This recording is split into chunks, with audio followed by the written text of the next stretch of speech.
And we are recording. Awesome. How's it going? So, for those of you who are here, which I see a couple of you already, thanks for coming out. This is going to be a unique episode. We're going to kind of be, it's not going to be quite like a traditional interview on Liberty After Dark.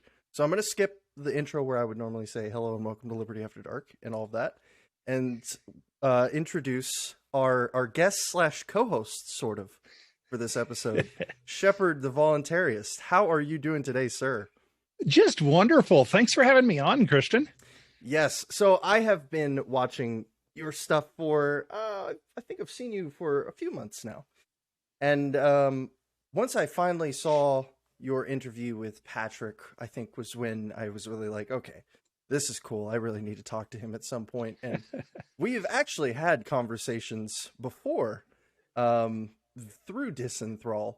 Yeah, you've cost me so many sleepless nights waking up and thinking, how can I figure out what he was saying? Oh, yeah. You're a bright dude. Anyway, go. I'll shut up now. No, you're fine. I can keep complimenting you, right? Yeah, we're co-hosts, remember? So you can. Oh, yeah. There we go. Feel free to jump in anytime you want. But all right.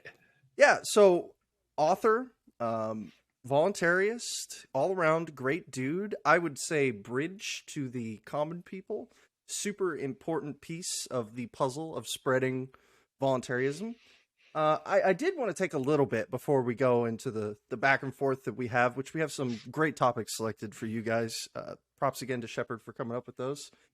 But before that, I really think it would serve my audience well if we got, and this is a tall order, but if we got the condensed Sheppard story, just so that everybody knows where you're coming from who may have not seen you before.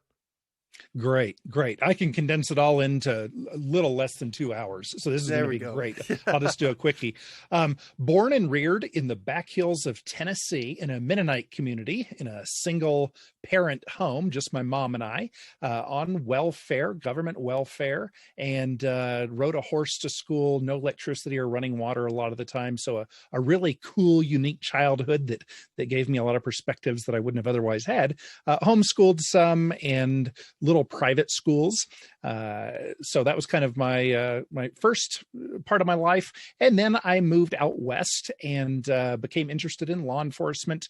And I was a busboy at a restaurant and got to know the cops, and they kind of befriended me. And I learned that you get good job security. You get to drive really fast. You get to get in fights. You're always going to win the fight. And it's just really all around a cool deal. And so I went to Southern California to get my start in law enforcement. Spent a couple years in a jail there as a jailer. And it was a medium security jail. And then I spent just a little under 8 years between being on the street and on a SWAT team. And I worked as a detective specializing in crimes against children. So that was kind of a disgusting little aspect of what I had to do. But yeah, so spent just under 10 years as the popo, and then got out. I've done private security, executive protection off and on over the years, and tried to take that full time. Completely failed. Didn't get enough clients. Didn't do a good enough job. Wonderful learning experience and failing that entrepreneurial venture. Mm-hmm. And then I started I bought a mobile windshield repair business, did that for a few years, and then started another business, and been doing that now for about 10 years. And I just kind of a small businessman is how I would best describe myself at this point. There we go. So you and I have something in common. You worked for the police as the strong arm of the law, and I worked in the Department of Defense as the strong arm of the federal government. So we are both redeemed souls, in a sense, you could say. Hey, I'd like to say thank you for your service since you've been out. Yes, there we go. Don't thank me, please. Exactly. Yes. So, that those are both parts behind us, but in a sort of way, I kind of, a lot of people who I see as either veterans of either law enforcement or the military or any of these, armed, doing bad things to people kind of government jobs, I kind of sort of see them as kindred spirits. So it's always nice to see that people are also making the same rationalizations and coming from like I said, it's almost like the redemption story, like realizing the error of your ways and making a conscious effort to do better. So I think that's awesome. But I have to ask, I know a lot more veterans in the voluntarist community than I do police. How is it being an ex-officer in the voluntarist community? I haven't really had an issue. I think if I had just stopped being a cop 5 years ago, it could have kind of been an issue. But I've been in the voluntarist movement since 2008. So I'm kind of an original gangster. I'm kind of an OG of the contemporary generation. And I think I've been around long enough and know enough people that I would hope there would be some suspicion to start out with. But I think that enough people know me that I'm the real deal now. And I've really had nobody be a jerk about it or anything. Lots of people just want to chat about it, and I love that. Love to give the perspectives that I bring to the table. Well, yeah, it's especially unique because I am no stranger to talking ill of the cops, and it's one thing for me to bash on police, and I say bash, but just give proper justified criticism of what they do and how it is, and but it's another thing entirely to see it from someone who actually was there, who did it.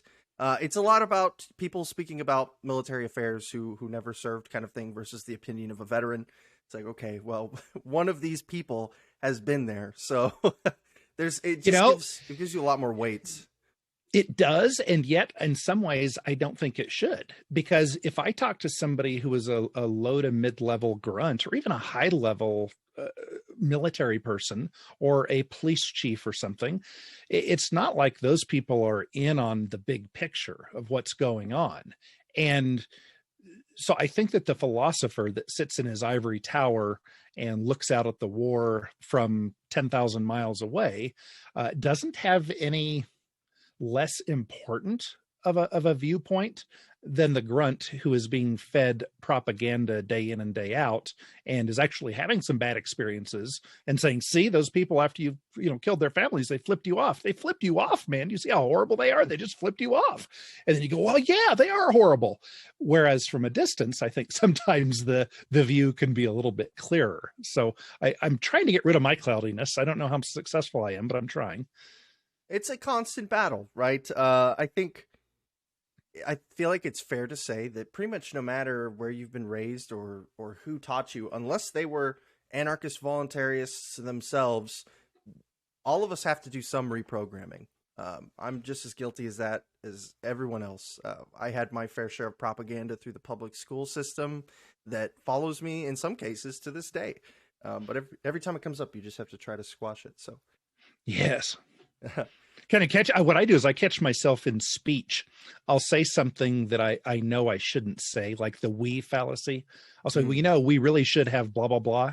And then I think, who's that with me there? Who is this other person in this we that I'm talking about? So, yeah, it's a constant battle to stay intellectually honest and smart about things. Very much so. Very much so. I think what I love so much about the work that you do, and I'm going to lap more praises onto you, is that you really have this spot where you come at the people who would never find Liberty After Dark interesting, or some of the other channels that focus very heavily on the ethics and the philosophy and tell the hard truths and are, building and just as many bridges as they probably burn. You're very much the open hand of the community, which I think is extremely important. And so how did you kind of land in that niche, I suppose? What got you to there? I kind of came to realize that if we were measuring IQ points, I'm above average, but I'm nowhere near the median, the mean, the average in the voluntarist community. The people are just so smart, and approximately 99.382% are computer programmers or do something in that industry, the engineers, something like that, very analytical minds. And I've found that quite frequently the people that have the engineering mind, that analytical, listen to the truth, think it over, and then believe what the conclusion is, that kind of person isn't always as good with people. And they are not the salesman or the minister or that kind of personality. And there's a reason that engineers don't answer the customer service line. And I just recognize that the voluntarist community did not have very many customer service operators on standby. And I love arguing the deep stuff, even when I don't understand it all. I love just immersing myself in it. I love that. But I also really love the idea of helping people look inside their own heads and say, hey, what I believe, is it all consistent? Does it all make sense? Or maybe I'm a little bit off on something. And I just love helping people explore what they believe and offering some ideas. So I just kind of landed there. That's great. Really. There's a couple other people who I know who kind of fit that in a similar place. And I don't think there are enough of them. You know, for me, I love the philosophy so much that I don't ever think I'd be good at it. I think I'd accidentally be bringing the philosophy along. Oh, you guys, my aunt wants to learn. Here's Kant. It's great. Just read some of it. I promise. Here's a thesaurus and a dictionary. You'll need both, but it's okay. I think what you're doing is great. Is basically what I wanted to say, and I wanted to make sure I got that out there in the beginning. Anybody who hasn't gone and seen his stuff over on YouTube, Sheppard Thinks. Fantastic stuff. Great stuff. He does a lot of different types of content as well. It's not just exclusively voluntarist philosophy or anything like that. There's some logic. There's some, I saw recently, some finance. There's interviews with people. It's a lot of great content. So make sure you guys go. Well, thank you. Thank you. Great. So I think pretty much that sums up what I wanted to get out of you for this episode, so that people knew you going in before we went any further. Yeah. Let's see here. I've lost audio on you. Oh, you have? I don't know if... Oh, now I haven't. Now I'm back and I have you. I don't know if it was a problem for anybody else. So if whatever you said right before you took a sip, I did not get whatever you said. Okay, sorry. I think that's pretty much what I wanted to get as far as the introduction, so that before we went moving forward, everybody had some context on who Sheppard the Voluntaryist actually was. Great.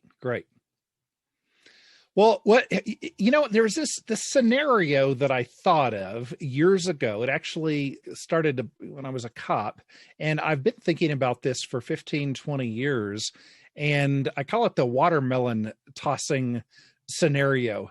Is it okay if we go over that? Yes, I would love to. I think it's a great discussion. Yeah. And so kind of the way the scenario goes is there are four people standing on top of the overpass, and there's the freeway going under that. And we can say they're teenagers, but that doesn't really matter. Whatever the deal is, they're standing up there and they have watermelons, and all four of them throw a watermelon off of the overpass, but they're each in a little bit different situation and have a different intent.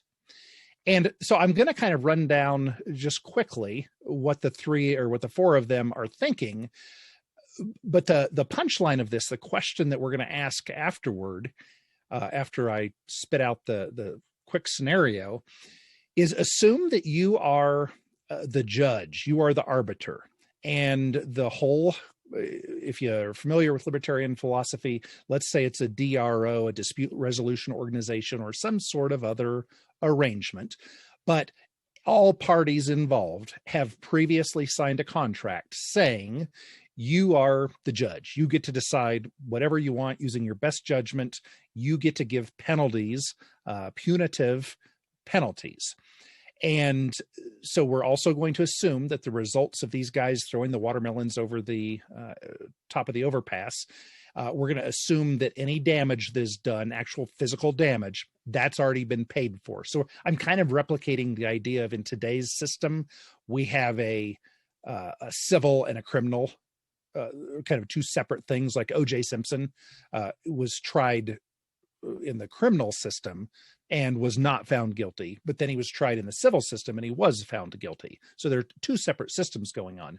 So for the sake of this scenario, we're just pretending that we're the punishers that teach people a lesson so that they don't do something wrong the next time, but it's all voluntary. So you're not a bad guy. We've all asked you to be in this position.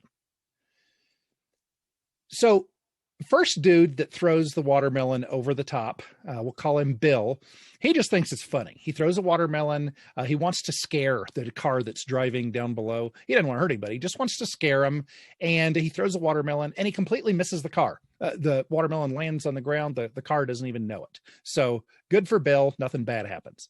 Next guy, Sam, he throws his watermelon, but deep in his evil heart of hearts, he is hoping that it's going to land on the windshield of a car, break it, kill the driver, make the car swerve off the road and crash and burn and kill everybody inside it. That's what this evil bastard wants.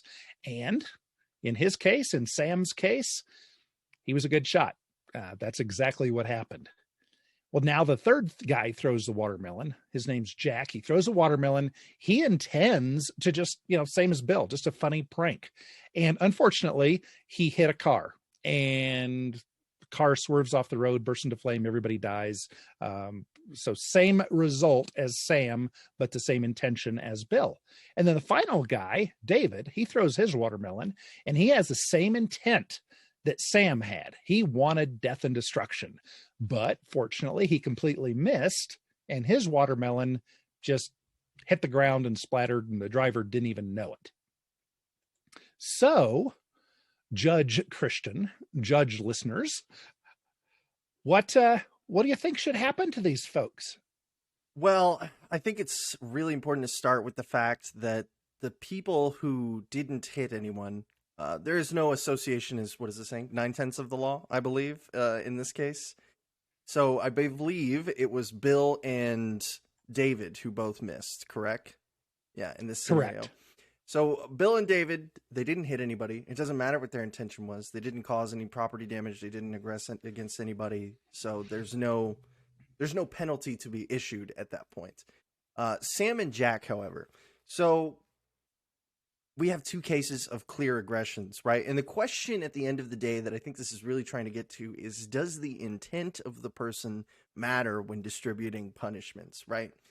And that leads to a lot of interesting ethical questions. So if you boil all of this down, we're asking, if someone murders someone accidentally and someone does so with the intent to murder someone, should they be issued separate punishments?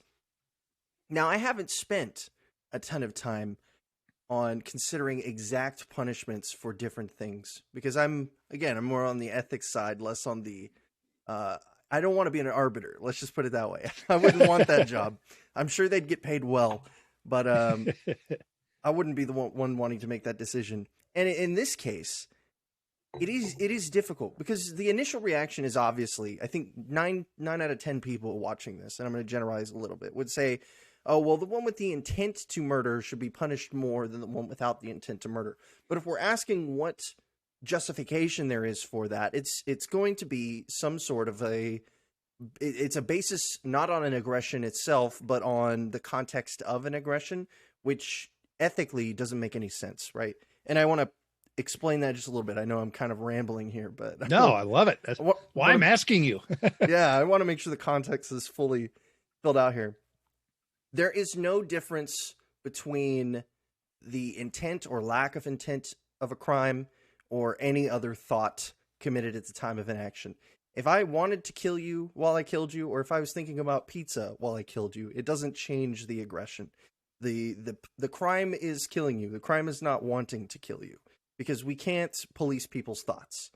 So the ethical response, what I would believe is the ethical response. Now, this is under contract, so you could say that intent counts and adds X% to the punishment if that's in the stipulation of your arbitration agreement. However, I would believe that the ethical response without that context would be to punish them both equally. What would that punishment be? I want to immediately go to fines, but I don't even know if that's appropriate in this situation. You would have to find something that is applicable for adequate restitution. Locking someone in a cage is not very productive. It's not productive at all. Someone has to pay for them, and I highly doubt that Sam and Jack have put in enough money to pay for their own jailings through all of this.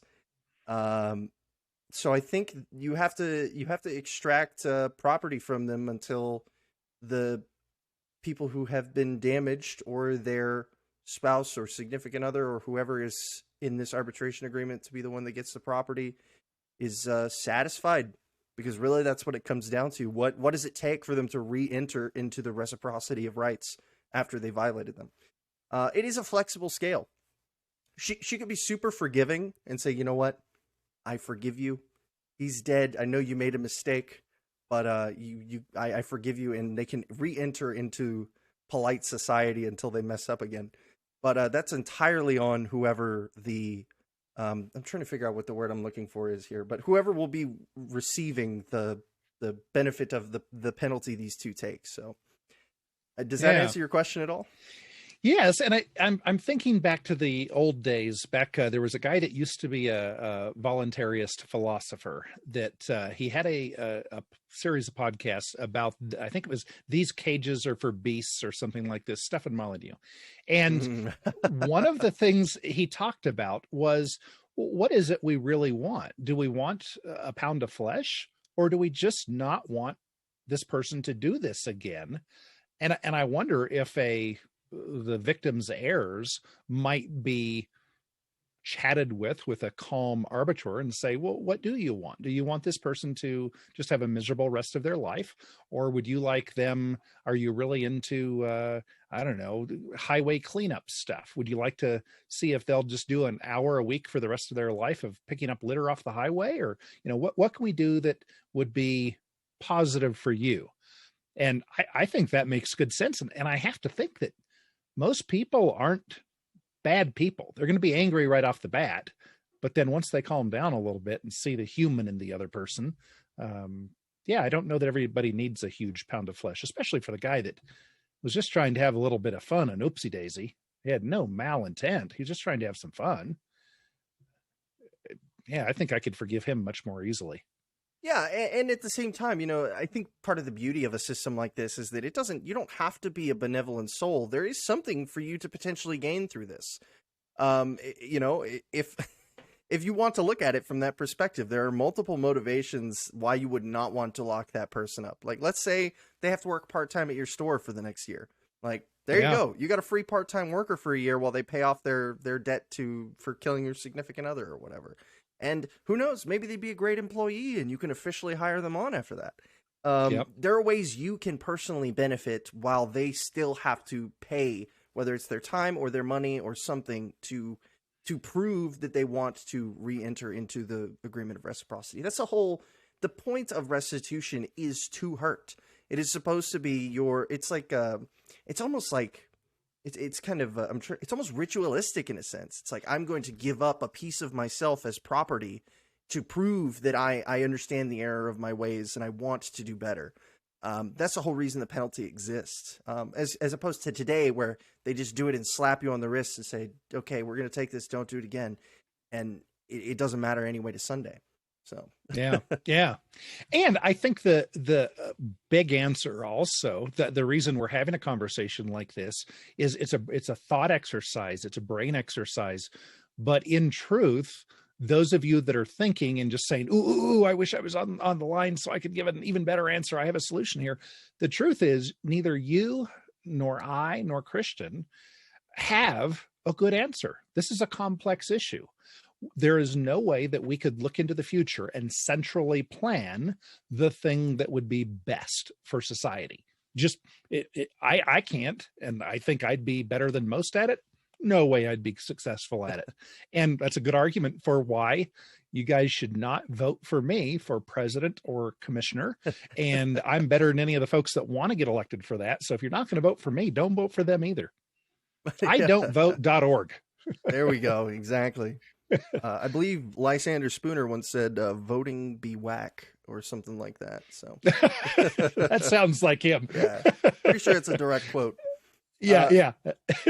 Well, you kind of mentioned I just wanted to say real quick, I've been doing a lot of these hypotheticals recently on and off air, and I love them, honestly.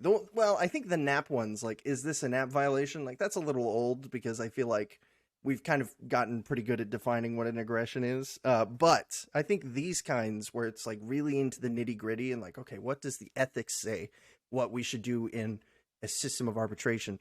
Well, fundamentally, at the end of the day, this is a contract-based system, so it could be whatever you signed. If you signed one that says I have to trot through the snake pit to prove myself, that you signed the line. I mean, right. So, and I'm going to put you on the spot here because you're more of a scholastic intellectual in philosophy than I am. So I'm going to put you on the spot here and ask you, for the person just getting into voluntarism, logic, philosophy, reason, whatever this whole field of thought is, what's the difference between morals and ethics? So this is a great question, and it depends on who you ask. Conventional philosophy will say there isn't a difference between moral and ethics, but I disagree. Ethics is, if you were to Google the definition right now, they would be completely interchangeable words with some extremely minor variation of synonymous words in the definition. So for most of time, they have meant the same thing. So when Kant is writing the metaphysics of morality, he's talking about ethics and morality in the same coin. Now, I think there's a bit of shift going on, and I've felt this way for a while, but it's nice to know that other people in this circle also feel the same way, that there is a distinction between ethics and morality whenever we're talking about a universe where there is no objective morality, right? So if you have an ethical system that has a moral code and there is an objective morality, they're essentially the same thing. The ethical system is the objective morality. There is no one way or another about it. If there is a subjective morality, you can have an ethical system that is entirely consistent and valid, and is pinned on logic, which is objective. And I'd love to see anybody who disagrees with that, because their arguments would be invalidated by their claim that there can be no objective ethics. But if there is a subjective morality and an objective ethics, there needs to be a distinction between ethics and morality, because at that point, morality is whatever you want it to be, and ethics are not. Ethics are systems, they are codes, they have rules that they have to follow. When a subjective morality is whatever you want it to be, it's a state of nature. I'm sure you've heard that term thrown around a lot, but it is whatever I want to do when I want to do it, regardless of the consequences or whatever. So hopefully that answers the question a little bit. But that's thank you. I prefer to use the term ethics because when we're talking about systems, we're talking about, ethics. That's what it is. It's the methodology of creating rational, logical systems by which to interact with other individuals in society. That's all it is. Beautiful. Beautiful. If I could change the definition of any two things, that would probably be it: ethics and morality. Because I've had this question asked multiple times, and so many people just say, well, that's not what it means. And I'm like, okay, well, I want to change the definition then, because I think it's a bad definition. Well, I found similar when I argue with theists, because I am not a theist. And so my definition as a person who studies logic of the word faith is very different than theirs. And I think it's okay that we have different definitions of words, but before we can have a meaningful conversation, we would just have to agree, okay, let's just take the word faith off of the table. You make up a word that means what you are thinking of. You define what you're thinking of. We'll use that word. That word could be a code, blue. And then I'll tell you what I'm thinking it means, and I'm going to call that red. And then we'll use those words so there's no confusion. But I think it's completely okay for us to kind of have different nuances to how we think about words. And we just have to talk to our conversation partner about it and make sure that we're both on the same page, I think. Yeah, as long as both parties agree, right? I mean, that's the benefit of if you're having a genuinely good faith discussion, you won't get stuck on the semantics of a word.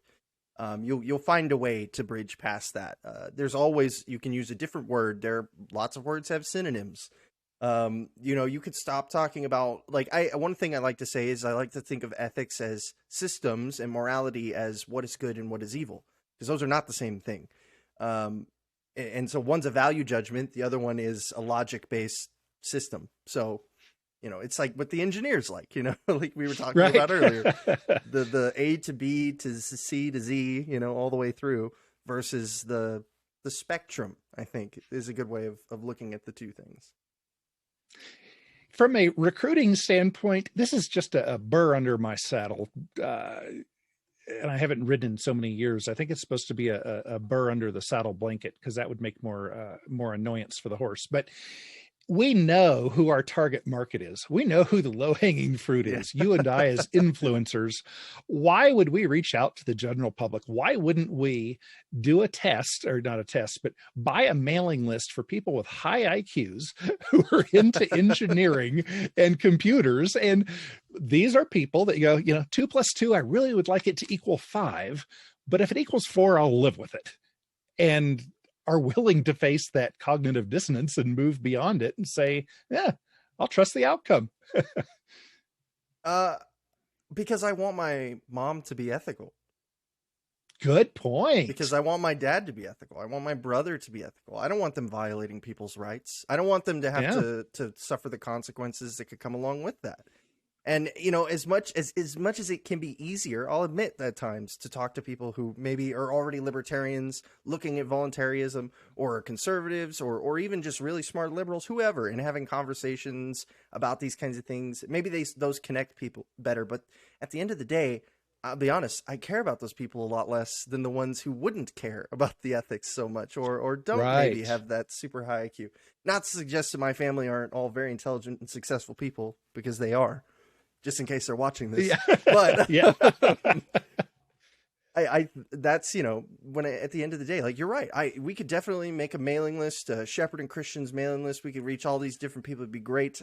Probably way more retention and access to potential viewers. But that's just as much not me as it is the people who I want to reach. So. That reminds me of Carl Hess, a video of his I watched. And that's for those of you who are hanging on my every word and taking notes. That's Carl with a K, Carl Hess. And he was a speechwriter for a pro-statist named Barry Goldwater years ago. And he was essentially a voluntarist back in the 70s and 80s was kind of, I think, his heyday, maybe the 60s as well. The only guy that he knew of at the time that had the IRS hate him so much that they attached the 100% of all future income. He was never allowed to earn a penny that he would keep in the rest of his life. But anyway, wow. As part of the fallout of that, he moved to the back hills of, I believe it was West Virginia. And he made the point that he says, my neighbors here are not intellectual people. However, they know where my property line is and they respect it. And when I need help building my shed, they'll come over and volunteer their time, and I'll do the same to them. Neither of us steal from each other.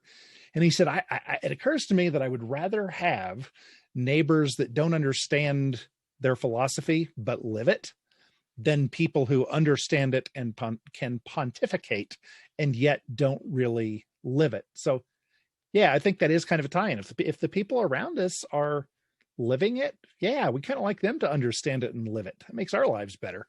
Yeah, and I just wanted to say as well, you're touching on something I bring up often, which is the difference between knowing and understanding a philosophy or a code of ethics and living. What's the difference? Okay. Exactly. Yeah, I think you've already see where I'm coming at, though. But like, anybody can learn the tenets of voluntarism. It is another thing entirely to actually live by them, because there are a lot of us, and I say us as in the royal us, there's a lot of people out there who will be violating some of these tenets, whether or not they mean to in a lot of cases, or whether or not it is beneficial for them to do so.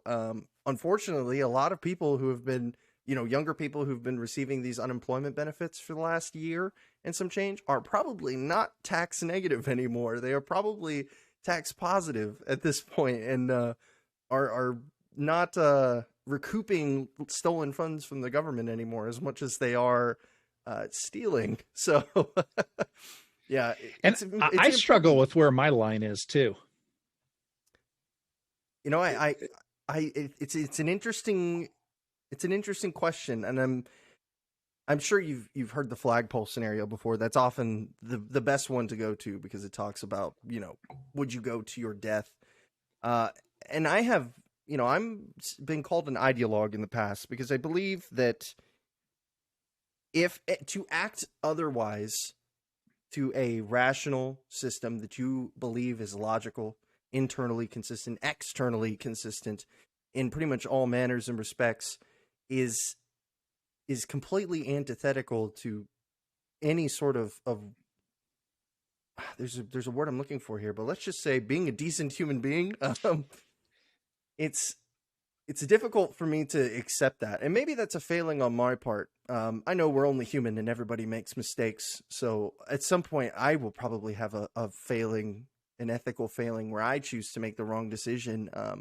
But I think it's another one entirely to know the correct answer for there to be no question and to act otherwise. That's a very, it's a tough pill to swallow for a lot of people. It's difficult to see a way where you could seek restitution and legitimately be re-entered into the reciprocity of rights at that point, because you already are very well aware of everything, of why everything is the way it is and why it needs to be that way. And to act otherwise is then to say, I don't care. And so, you know, it's like, how can we ever trust someone who does that again to reciprocate rights? At what point will they just say, okay, well, I've hit my wall, so I'm just going to violate someone's rights again? I don't know if you can seek restitution there. I'm going to be honest. The way that I approach that is a little bit different and more casual, less formal. I'm thinking of Larkin Rose's conflict equilibrium idea. And I'm thinking about just being a good neighbor and nothing's really that big of a deal. There are times that I know that if I eat tofu saturated celery, that I will probably have a healthier life than if I eat dead chicken wings dipped in blue cheese dressing. However, sometimes I make the wrong choice. And I think I'm just being honest in saying that, yeah, I know it philosophically is right and wrong. And I'll also tell you that if you walk up to my wife and you spit in her face and turn around to start walking away, I'll probably clock you. I will initiate violence. Well, now, the other person, well, but they initiated, but then they broke off the fight. The fight's done. They're walking away. Now I'm going after them. They're a state of nature being at that point. Like, reciprocity of rights is a very black and white thing, which is something I think a lot of people don't understand. It's once you violate someone's rights, you are no longer obligated to receive those benefits. You're not in the club anymore. You're not in the club anymore. You're a state of nature being. And it is as visceral or unappealing as the idea is, I often say you have returned to the cattle, essentially, because you have the equivalent rights of a cattle, maybe less in some cases. Because may I change my... Yeah, what's that? May I change my scenario a little bit? Sure. Go for it. Because I'm learning this too, and I want you to get into more of the nuanced stuff that I'm not sure I get. What if instead of spitting on my wife, they just looked at her and said, yeah, or something like that, and they didn't initiate violence, but it very much hurt her feelings, and I decided to sock the dude. So now I'm the initiator of violence. Yes, that would, in your case, you would be the initial aggressor in that. I would say he was not a nice person for doing so, and he shouldn't do that. But I can also say that about a lot of different things. And as long as there is no violation of someone's person, property, we can go down the list. But as long as there isn't a violation of the non-aggression principle at any point, there's no justification for you to use force against them because they haven't violated their portion of the reciprocity of rights. They've just been a jerk. And I know lots of jerks, and it doesn't give me an excuse to initiate violence against them. I can just not associate with them. I think from a pure standpoint, I agree completely. Like I can't say, nope, this is where you have it wrong. No, you got it absolutely right. I think that I would be just fine living in a world where we all took reasonable actions. And even if we didn't understand what the non-aggression principle was, there's just kind of this thing where after I sock the guy, everybody standing around goes, hey man, you shouldn't have hit him that hard. You probably should have just shoved him or something. And I'll go, yeah, you're right. I was out of control. I'm sorry. And then everybody is completely cool with me and wants to hang out. Well, I agree. A world like that could exist, but that's not a logically consistent position to hold because so are you familiar with anything by Kant by any chance? You know what? It has been 25 years since I read. So the first formulation of the categorical imperative, it's universalizability. I'm going to misquote it a little bit. I'll paraphrase slightly. It's going to be close though. Treat each action as if you wished it to be a universal maxim. So basically that means that do unto others as you would have done unto yourself, maybe is a good way of putting it. Don't do anything you wouldn't think is acceptable for everyone to do.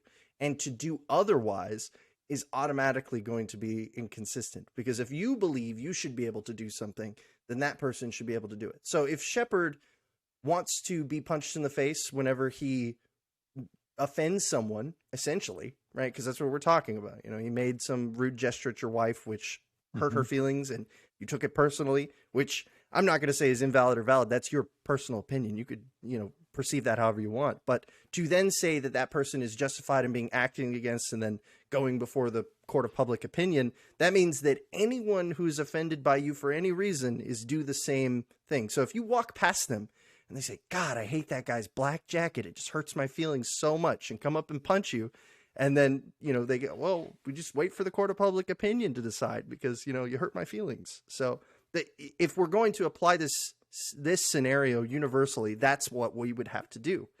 And I don't think that's what you want, though, right? I don't know. I can't argue with what you just said. I mean, I love the idea of everything being just so clear, and kind of the Germanic, we have the rules in place and all you have to do is follow these rules and everything will be good. But I'm arguing against what I've argued for years, and I'm using well, you just don't understand. In the real world, you have to have some government. I'm kind of using that argument. I'm not arguing for government, but I do think that the conflict equilibrium concept just really makes sense. If you should never know exactly what you can and can't get away with. You just have a general idea of, hey, I should probably be cool. Never know what's going to happen if I'm not. I think there's a bit of pragmatism, right? I think that's the good way of looking at it. Is that this entire idea is built on the idea that there will be people who are not aware of the non-aggression principle and who are not aware of all of the ethical systems and who will make mistakes, and you shouldn't just shoot them just because they're ignorant to the fact that, they shouldn't be doing that or don't understand why. And I get it. I really do. Trust me. I understand why it makes sense to be pragmatic in these situations. And you should always, in my opinion, which is important to note there, this is no longer ethical theory. You should always err on the side of least, or what's a most justifiable force? How about that? Mm-hmm. You want to escalate up to. You don't want to start at the end of the use of force chain, right? And yes. But there's nothing in ethical doctrine that says you have to do so. That's just something that I think people should do as decent human beings. Now, again, Sheppard, if you punch someone, I think it would be incredibly wise for everyone around that area who feels like they need to do something to collect as much information as possible. Because if the tables are turned and he did spit in your wife's face and you punched him, and then they try to arrest you or put a fine on you or something, now they're the ones who are, being unethical because they're violating your right. And so it becomes this cascading spiral, right? That's why, it is difficult. I'm not going to pretend like it's not difficult. It is extremely difficult. Probably the reason that it hasn't been done. But that doesn't make it not right. Right. It doesn't not make it not the correct answer. It just is asking a lot of us, which we all as rational, sentient human beings, have the capacity to do if we choose to do so. And I like that it comes down to there is a difference between the pure philosophy, the intellectual part of it, and our opinions, the kind of world that we want to live in. And we can all day long say we want to live in a world where people bring us ice cream, but that doesn't make it a positive, right? Yeah, the non-aggression principle is the baseline, right? Like, this is boilerplate stuff. We are one level above the state of nature, right? Like, if government is 50 steps above, we'll just for the sake of the argument, we're on the first step above the state of nature. You have all of the animals and everything, and then there's the non-aggression principle. You can put yourself on any one of those rings above that as long as you don't do anything that violates that step. Don't hurt people. Don't take their things. And if you follow those rules, you can do whatever you want. You can go to church every Sunday. You can give out free candy. You can say that people should give out free candy, but you can't force someone to give out free candy. Right. It is definitely a system to build off of, and communities would, of course, do that, right? Like, I think the idea that we would just have nothing but the non-aggression principle in a city like Austin or Houston or Dallas could operate at any sort of reasonable capacity without any sort of cooperative contract going on that binds people to an agreement, or dare I say, voluntary contributions to a public fund to maintain the city. I know it's an unpopular opinion, but as long as it's ethical, there's nothing wrong with these things. We can not like them. There are people who hate them. And you know what? There will, for a long time now, be farmland out in Wyoming that is ready for anybody who wants to live there. So, I've been looking at stuff in Arkansas and Missouri that's out in the middle of nowhere, and I'm actually getting kind of, I don't know, I just want to get it away from it all. But yeah. I hear your point. Yeah. That's good, though. No, there's a great conversation. I think... Now, can we go on the NAP for another couple minutes? Yeah, sure. Go for it. So let me ask you this about the NAP. I have last year or so been thinking that there is not an NAP, non-aggression principle. There are non-aggression principles. You have one and I have one. I know some people that say that animals, that cows and chickens, we should not initiate violence against them. And then I say, well, no, my non-aggression principle is that I will not initiate violence against other people. You may say that you will not initiate violence against tofu. You're welcome to have that principle, but I don't. So do you think it is a hard set thing? And if so, who says? Logic says. Do I think I have the perfect answer? No. Do I even think I have a definition off the top of my head that would be satisfactory right now? Probably not. It is a bit of a colloquialism, I'll be honest. There have been multiple non-aggression principles. I don't think I've seen one in writing that I thought, like, yeah, this is it. This is the non-aggression principle. This covers everything, because it would need to probably be a book full of justifications for its answers. As much as I would love to just write a single article that was like, here's the non-aggression principle and here's every justification as to why, I can tell you that if I see one that is incorrect or not logically consistent or is co-opting other ideas for the sake of co-opting them, there's no issue with rejecting those. And this is not a spectrum, right? We're talking about an ethical system. The non-aggression principle is an ethical system. It makes claims based off of observations of reality about how humans should behave. And, to say something like, oh, well, you shouldn't aggress against animals. Well, no, there's no reason why you shouldn't aggress against animals in an ethical sense. I mean, you shouldn't. It's terrible. But in an ethical sense, they're state of nature beings. They have no capacity for reciprocity of rights. So my dog, I love my dog. If anybody hurt my dog, that would probably be the closest I ever got to breaking the non-aggression principle. But me caring for him is more so a form of pathological altruism than it is an ethical obligation for me to do so. Just like if he wanted to, he has the capacity as a state of nature being to wake up and say, man, his throat looks very tasty tonight. And there's nothing I could do to stop him. There's no way I could rationalize with him. He's incapable of reciprocating rights. I can't ask him for reciprocity if he, at that point, you just have to accept the fact that maybe very intelligent, sophisticated, emotionally complex animals, but so are we. And for the same reason that when people can't reciprocate rights, they're state of nature beings who don't get rights, animals are the same way. Just like animals can't give consent, they aren't sentient, they can't reciprocate rights. Boom. So that one's done. You know, you can move that one to the side. Now, I get what you're saying, though. There are lots of different situations where I've seen non-aggression principles that don't include property because they claim private property isn't real. And it's like, well, if private property isn't real, then none of the non-aggression principle makes sense. And you can dissect all of these things back. And we could probably do an entire episode just going through bad non-aggression principle theories. But I think that's a good way of putting it. The non-aggression principle really is a colloquialism. It's like a term we use to say, you know, don't hurt me, don't take my stuff. You know, these simple concepts that we all understand. Don't impede my travel. You know, these life, liberty, property things. But maybe that would be a good project someday, is to try to make a good one. Try to make one that I was really like, this is it, guys. Throw the book down. The conversation's over. Non-aggression principle. But yeah, I mean, it is a good point, though. I do think, to say it for the third time, I do think it is more so a colloquialism in modern usage in voluntary circles than it is like a quote. You know, like when I quote Kant in the categorical imperative, like that's, you know, when I say categorical imperative, it only means one thing, the categorical imperative. When you say the nap, it really is more so talking about an idea than it is like the quote of like, here's the paragraph, you know? Maybe that makes sense. Yeah, absolutely.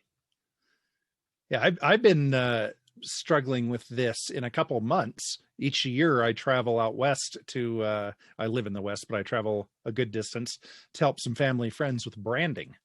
And I am wrestling little cute baby calves whose mothers are screaming for them, and they're screaming while other people are putting searing hot pieces of metal against their skin and burning them and clipping. I mean, it is a horrific thing if you're not from the country and a farmer or a rancher. Like for kind of a soft city boy like I've become the last 20 years, it's a real eye opener. And I think, wait, it seems like I could be doing something better with my day than hurting all these little critters. And so, yeah, I've been thinking about it from an ethical standpoint. I get that they're state of nature beings. I get that they're not sentient. But yeah, I've been having to ponder that some. I still plan to go this year, but I'm not sure that I should. Oh, don't get me wrong. I would not associate with someone who abused animals because I think it is very much telling of how they would treat people. I have, you know, that there's that's a bit of a presumptuous thing, but I'm allowed to make those sometimes. If you beat your dog, I really don't want to be your friend, and I will come up with whatever excuse I need to not be your friend at that point. Maybe it's just because you beat your dog, and that's it. That's all the justification I need. But that's a great example of how, kind of going back to what we were talking about earlier, how the non-aggression principle is the bottom. It makes no claim as far as like, should you beat your dog? Well, it's your property. If anything, it reinforces the fact that you should be able to beat your dog. But don't come up to me and say, oh, well, the non-aggression principle allows me to do it. And it's like, well, you're really lucky, because otherwise we'd be fighting right now. So just, you no longer associate. You make a giant billboard that says, my ex-friend continues to beat his dog. And then his business gets flooded with calls and he gets fired. And guess what? Maybe he'll learn to not beat his dog after that. But yeah, I mean, exactly. You can freely associate with whoever you want, and that is definitely a line that I have. Beating spouses is another one. Beating people actually, you know what? If you're beating pretty much anything that isn't an inanimate object or a person who consented in a boxing ring, I probably don't want to be your friend. So, yeah, I feel like that probably maybe makes a little more sense of where I was coming from in the beginning there. Yeah, no, that's a good answer. I'm still not convinced. I'm not 100% persuaded that my preference would be to have the sterile, precise definition, to live in a society that had that versus kind of just letting the individuals in a community, because there's no such thing as community, letting the individuals in a community kind of decide what they as individuals will and won't tolerate. and it's no government involved, I think I would be okay with seeing my neighbor kicking his puppy across the street, and I go over and grab him and shove him away and pick up the dog and take the dog with me. Well, again, if you live in a city where you all consensually signed when you bought your house and you got your mortgage and everything, and it's like, okay, now you have to sign the city agreement because this land was originally owned by a person who set up, whatever situation you need to make this ethical, right? And then you would be totally justified if it says no dog beating on his homeowner's insurance or something, and in the clause there, it says your neighbor can confiscate your dog or whatever, you can't beat your dogs to be qualified for homeowner. There's a lot of different ways you could look at this. But so I wrote a small blip recently. I won't even call it a paper. It was hardly that. And it was basically about people. One of the number, and I think this is similar to what we're talking about right now, but not 100% the same, is that a lot of times when I talk to very, very smart philosophical people who are studying philosophy actively, who want to be full-fledged philosophers if they're not already, which I think a lot of them could probably be considered that at this point. A lot of them will hear what I have to say. The whole spiel, hours, we'll talk. I'll just give them the whole sales pitch from top to bottom. And, starting with first principles, building up the applications in society, everything. I love it. But a lot of times what I hear is like, wow, like this is a really simple system. It's logically consistent. It makes a lot of sense, but I don't like the way it doesn't, address, let's make up something, the disadvantages of being a minority. And I'm like, well, do you have like an ethical reason for why? Is there like a rational reason for why you think that should be or anything? It's like, no, I just really think a system should have that. And I called it the curse of the wants, and how a lot of times we let what we want get in the way of what is right, because those are not always the same thing. I want $1 billion. All right. I have done nothing to earn $1 billion.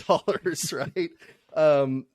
And as much as I can want it as much as I want, but it doesn't make it a will or an is. It's this idea like an ethical system ought to have this. Okay, well, it doesn't, because it wouldn't be logically consistent if it did. And so give me 1 second. Sorry, my dog wants to get up on the bed. So oh, yeah, absolutely. He's whining just a little bit, so I just want to get him up there. Absolutely. Absolutely. Sorry. All right. I know. Happy dog, happy house. Yeah. Yes. Yeah. He can make a lot of noise sometimes. So it's just easier if I just let him up there. But, oh, geez. Where was I? I was talking about, oh, yeah, the curse of the wants. And it's kind of frustrating for me, honestly, because it shows a lot of...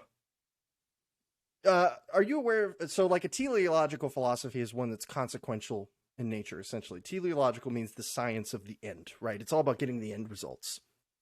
And the curse of the want is how you get consequentialist philosophy at the end of the day. You start with what you want. You say, okay, let's talk about like maybe utilitarianism or hedonism. You say, I want there to be maximum pleasure and minimum pain. So we're going to make a system that is internally consistent, that makes sure these two things are chief, right?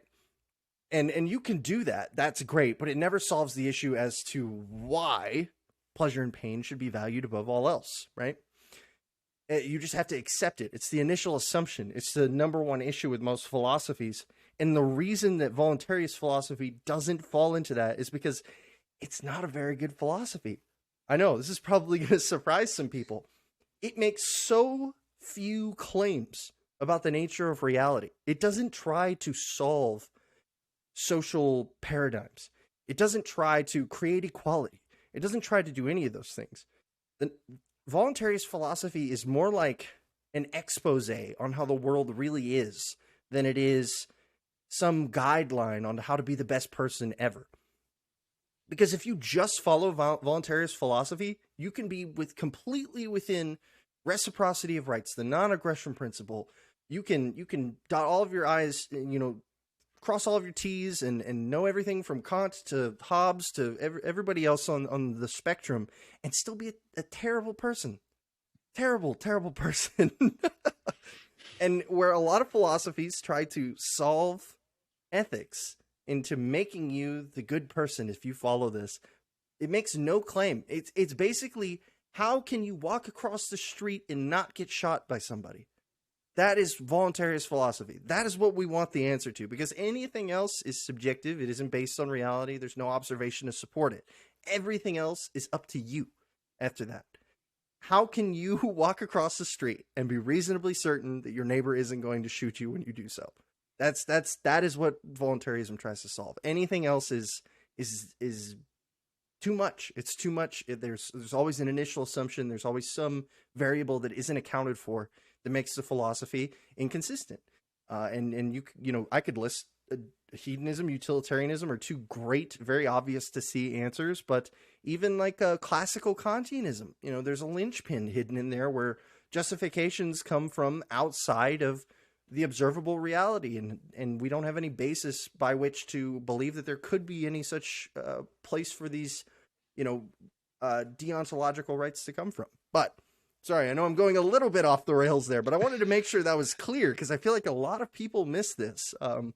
It's a very low level to the computer people out there. If normal philosophy is like C++ and Java and all these other things, and then you've got, you know, some old school philosophy that you could consider like assembly. So you're like speaking in the base language of the computer chip instead of just some fancy high level language. Voluntarism is like if you wrote a program. Oh God. It's like if you wrote a program in binary and you went through and put each 1 and 0 in. It is so low level. It is one step above the state of nature. Nothing else. Oh, okay. Yeah.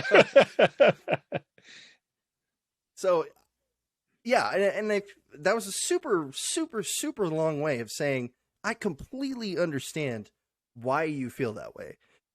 And there is a very high likelihood that you could convince a lot of people that they should sign a contract all saying that nobody in this neighborhood should beat their dog and we should be able to rescue the dog if somebody does. I don't feel like there's anything that says that would suggest you couldn't do that. But then if you went to go take the person's dog without any of that supporting it, there's some very clear, very well thought out rational arguments to why that person should be able to aggress against you for doing so. And I don't want that to happen to you. I don't want that to happen to you. So, because I couldn't be ethical if you took someone's dog without, you know, any sort of agreement because they were beating them and they shot you. I could do nothing other than stop your bleeding. Like there's nothing I could ethically do at that point. And so it creates a chain where you have to then ask people if they want to support you, that they also have to be unethical to do so. And it's a very hard position to put other people in as well. See, and I come from two angles from this. One of the angles is, I love the quote, if one takes care of the means, the end will take care of itself. And that Gandhi / Karl Wattner quote, I love that. And that's how I live my life. I'm going to do the right thing today. And I hope good stuff comes out of it. But long story short, today, right now, I'm going to do what I believe is the right thing to do. And so I'm very much not the ends justify the means kind of guy. And then on the other hand, I'm also a businessman. And if I'm building a business, there are certain things that the business needs to achieve. The whole reason you have a business is to make money and have a way to trade your value with other folks. And if you build up a business by a system that doesn't get you money and doesn't get your value to other folks, then you say, well, this is something I want. It's subjective.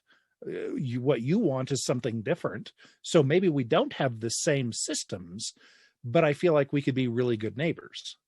Like, I don't think that all people need to agree to a system that intellectuals have decided, and I can't argue against, is the perfect one and only true system. We don't all have to agree to that. We can still be really good neighbors. Yeah, you can, right? Like, there's almost no situation where someone who's a utilitarian would try to kill you as their neighbor or something, or try to maybe take your, well, okay. I won't go that far because maybe they believe that your property will make someone really happy, so they take your property. That would cause issues, right? But most normal people don't have to worry about, we lock our doors, but what are really the odds that someone's going to try to come in and steal from our home? Not very high. Most people never have anything stolen from them besides maybe, I don't know, if they dropped their wallet and tried to come back for it an hour later. That's probably most theft that people see. But I do think you're right. I think that maybe we don't need these systems, right? But at the end of the day, if you don't have the system and you're just kind of going with the flow, right? And then anything goes, and there isn't anything to ground what is happening other than consensus, which is a logical fallacy, right? I mean, because a lot of people agree on it doesn't mean that it's right. As we can see every single day in America. Someone's playing music. Sorry, I don't know if you could hear that or not, but I can't. Oh, that's good. Hopefully it's John Prine. Otherwise, I'm sorry you're having to put up with their disrespect. No, they drove by. It was extremely loud bass. Yeah. But basically kind of what I was getting at is I think it's, if we don't have anything to ground it back to, anything goes. It's anti-ethics at that point. We're in the state of nature. We're just being nice in the state of nature.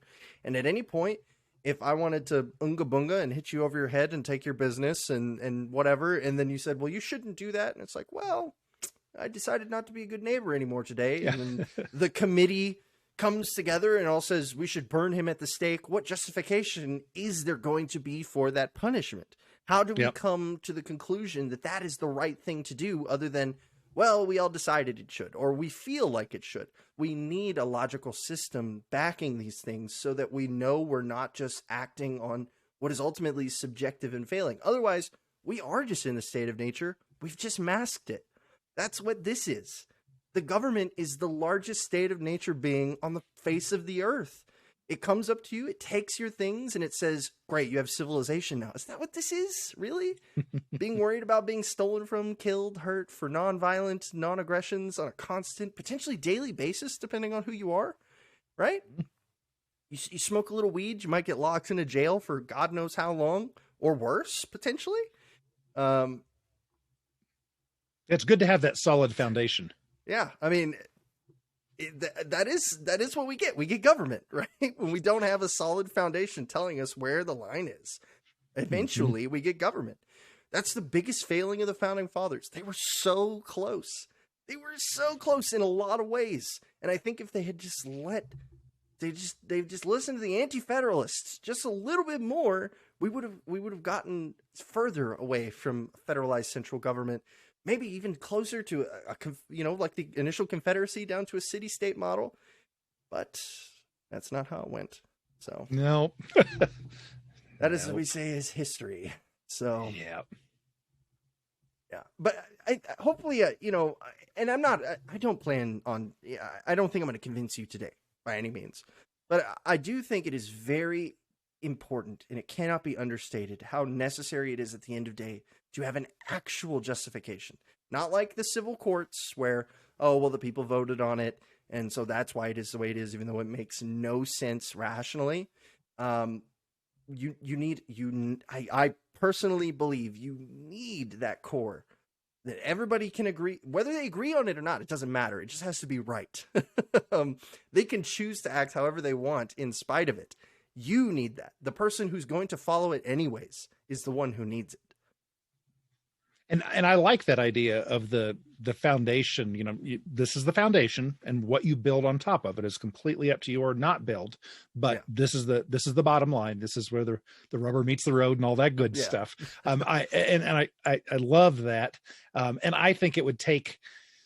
There's a challenge for people like me.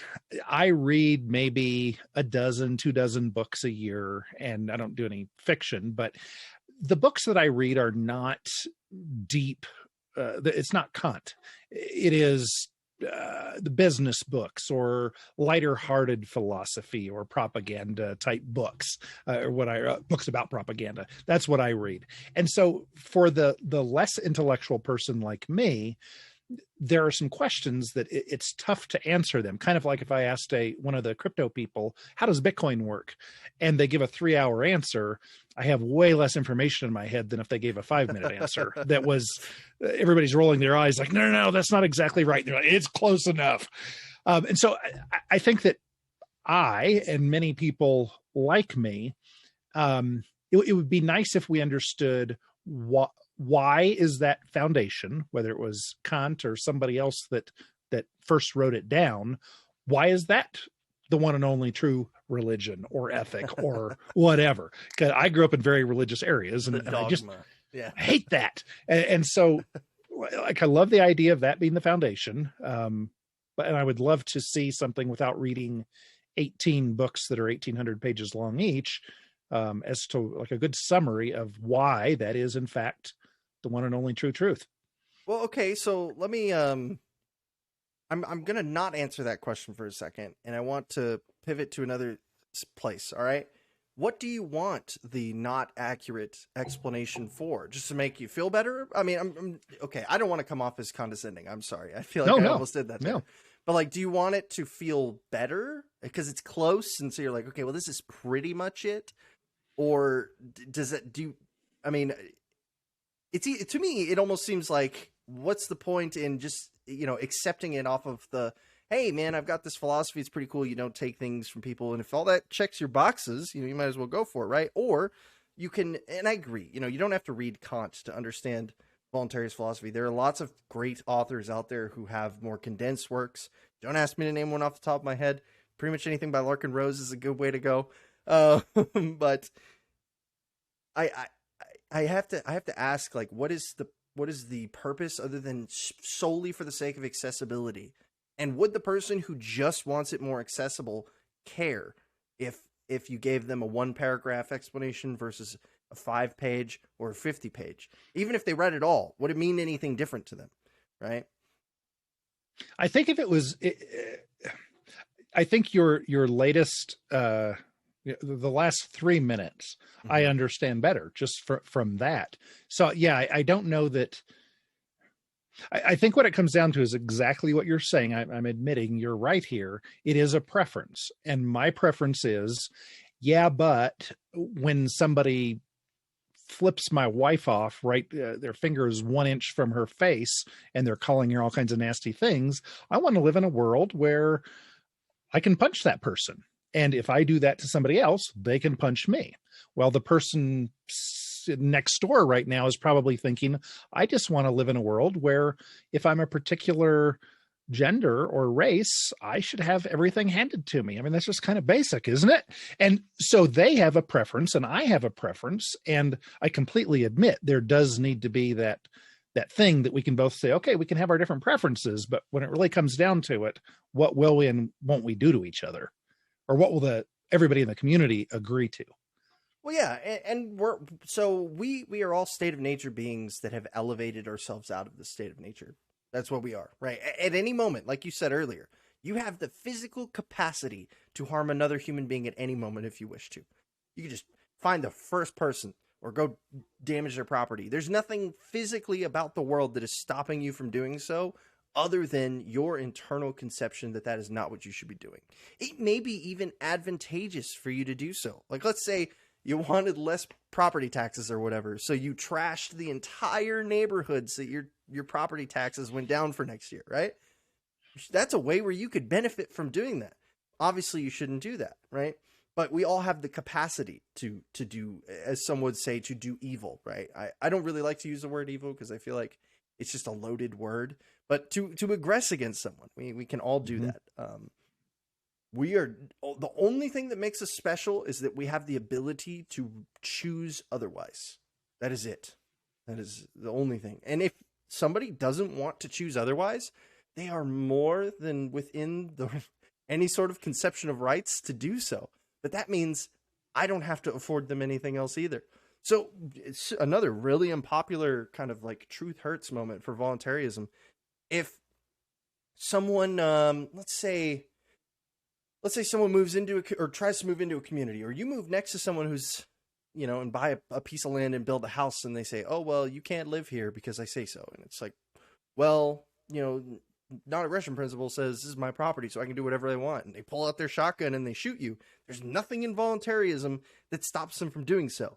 All that voluntarism says is that now you can do so back. That's it. That's it. You shouldn't, right? Because then the reciprocity of rights is over. Not because the federal government will come down and smite you. Not because the Constitution will fly out and deflect the bullets back at you. Not because of anything like that. Because at that point on, you can be shot as well. It doesn't make any claim about your capacity. Can you do this thing? You can always do that thing. Should you? Well, are you willing to accept the consequences? It doesn't even say no. It says, are you willing to accept the consequences? That's another crazy thing about this philosophy that not really anything else does, right?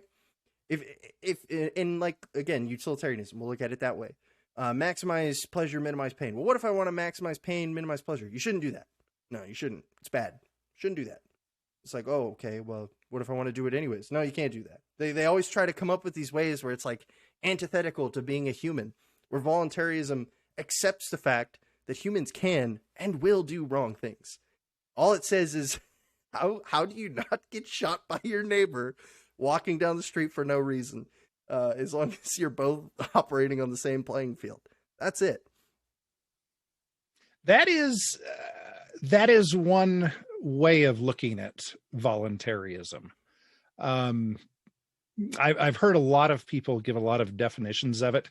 Like, well, I'm basically a voluntarist, except I vote because you kind of have to, because you have to have some government. It's like, wait a minute, you're not a voluntarist. You break the word down, you look at the foundations of it. It kind of is what it is, and building anything else out of it, that's taking it beyond what it is everything you do.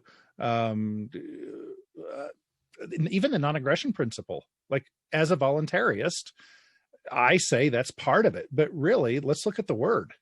No, I completely agree. I'm not really a big fan of voluntarism. I don't really like any of these names, honestly. Like, I almost feel like this subsection of libertarian voluntarism needs another name. I'm going to be completely honest with you, because if you look at the foundations of voluntarism, like the original, Lord Herbert something Herbert? Spencer, yeah. Yeah, there we go. I read through some of his works really early on, and I disagree with an overwhelming majority of the things that man says, other than government sucks. And I'm like, okay, that's cool. We can agree on that. But I am not his voluntarism. I don't think I'm the voluntarism that was revived in the 80s or the 90s, or even what a lot of people would call voluntarism today. But it's all based off of the same core principles, which is what I think is the only thing that connects me. Like, I still occasionally will call myself a libertarian when I'm trying to explain myself, but an anarchist doesn't really do it either, because that word's lost all of its meaning. Mm-hmm. I don't know what I am. I'm a philosophy No, I think guy. We should develop we should create words that nobody else will want, and maybe include some symbols in them. So GLM 7713 ! 4 is my philosophy, because I do think that a lot of them are hijacked and bastardized, and it's we have a right to do that. I asked Karl Wattner, who was kind of the latest, greatest. He's the guy who made it famous today. I said to him, what is voluntarism? And he said, I can tell you what I think it is, but I have no right to tell you what it is. What you think it is to you is just fine. I'll tell you what I think it is, and here you go. Well, that's a good perspective. That's super fair. And now that you've posed that question to me, I realize that, in most of the time, I usually say something like my flavor of voluntarism, because I recognize that there are so many people who disagree vehemently a lot. With what I have said. Yeah, a lot. I don't know what is up with my words today. Vehemently with what I say and what I believe, but I don't think we're as far off as people. I think I just say the hard truths that people, or maybe it's just the edgy perspectives. I don't know. Whatever you want to look at it as. I don't think, like, the non-aggression principle is not incompatible with what I said earlier about the whole. Like, it doesn't make any claim about what you can and can't, or should and shouldn't do, really. It's just, how do you make sure that you and your neighbor don't shoot each other? It's just another perspective of looking at the same thing. But I think it's a more accurate perspective. Is it a more palatable perspective? No. No. You don't even have to sugarcoat it. I'll be completely honest. It's super off-putting to a lot of people. But the truth kind of hurts sometimes. And there are the people who need to hear, like, oh, wow, like that's what this is. Like, it didn't make any sense. It all kind of seemed too detached. That was my issue for a long time. It was like, man, like this stuff seems really close, but it's like there's some fluff kind of hidden in the mist here. And then when you peel the fluff back and you're just give me the bullet points, I mean, right. Like make statements, and build off of those or whatever, I don't need any analogies or anything like that. And that's pretty much where you end up. So I think it is, unconventional, but that's why there's so many of us as well. Like you have your way of approaching people. I have my way of approaching people. Patrick Smith has his, Larkin Rose has his, all of these different people have their own way of reaching people. And, that's why we probably all have slightly different audiences. And I think that most of us probably, maybe we don't use the same words to describe things, and maybe some of us have deeper understandings than others, but when it comes down to it, where the stuff that really matters in the real world, I think we're all darn close. Darn close. Yeah. Me and you and all the people I all mentioned, if we all lived in a community, we would never have to worry about anybody aggressing against anyone ever. It wouldn't happen because we're all decent people. So, yep.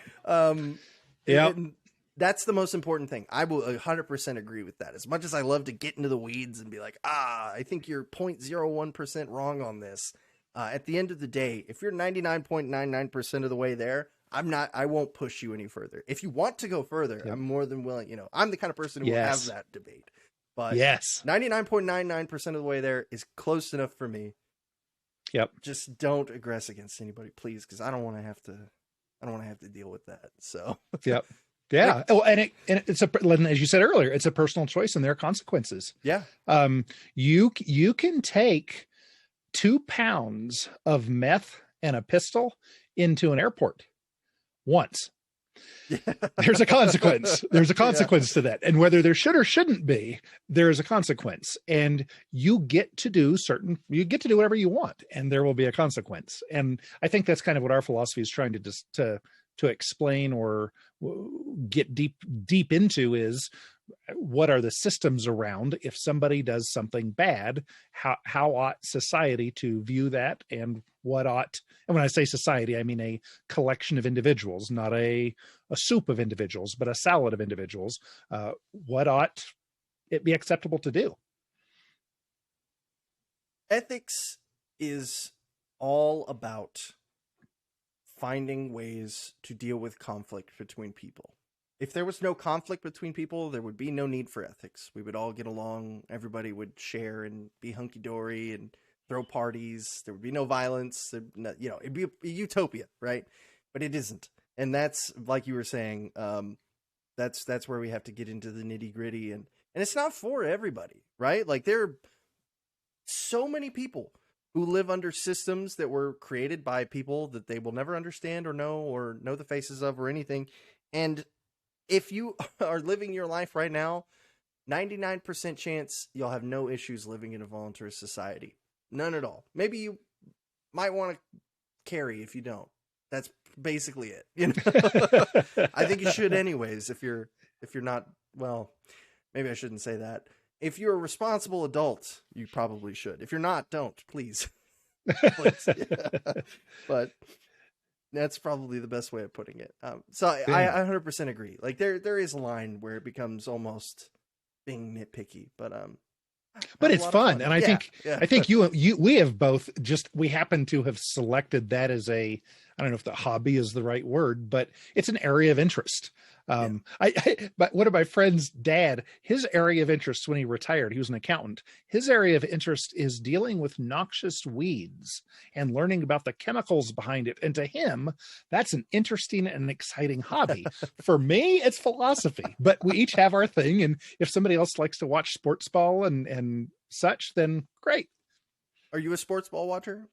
I am not. However, you know what here's what I've learned. Okay. Here's a pro tip. when you're hanging out with your pals and they're talking football, here's what you say. The quarterback with that level of experience, you never know what's going to happen.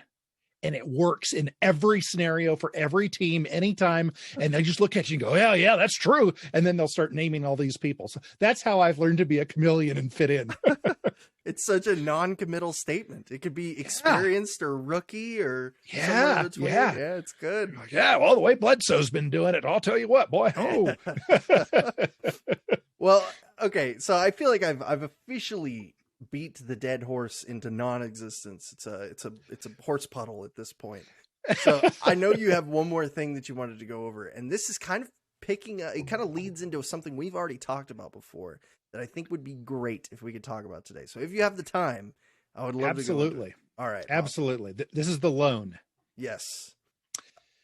So, and just kind of as a little bit of a backstory, I was on Disenthrall.me. I was on that show, and so was Christian. And we had a kind of like we're doing today, just kind of a back and forth. And we have an area of, I don't even know if I want to call it disagreement. I think my position was, I assume I'm wrong because you guys are really smart, but I just don't get it. And I've been trying to figure it out for a month or at least several weeks since then. And I'm actually getting further away than I was before.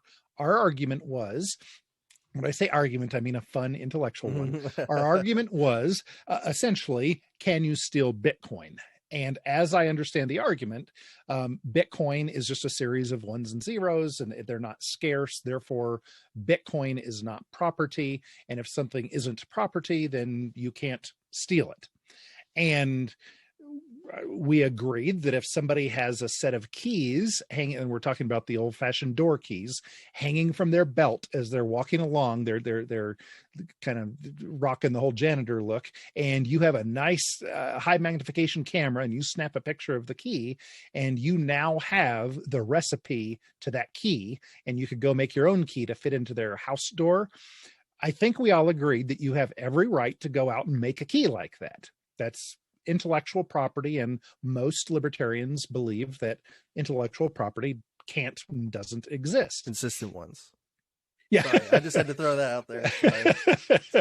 But yeah, I'm kind of presupposing, of course, people that agree with us are libertarians. Oh, you're talking about those other people. Yeah. So you're allowed to have the intellectual property of how to make the key, but you can't take the key and go into their house. Yes. And in modern times now, we're dealing with different kinds of keys, and we're dealing with different technology.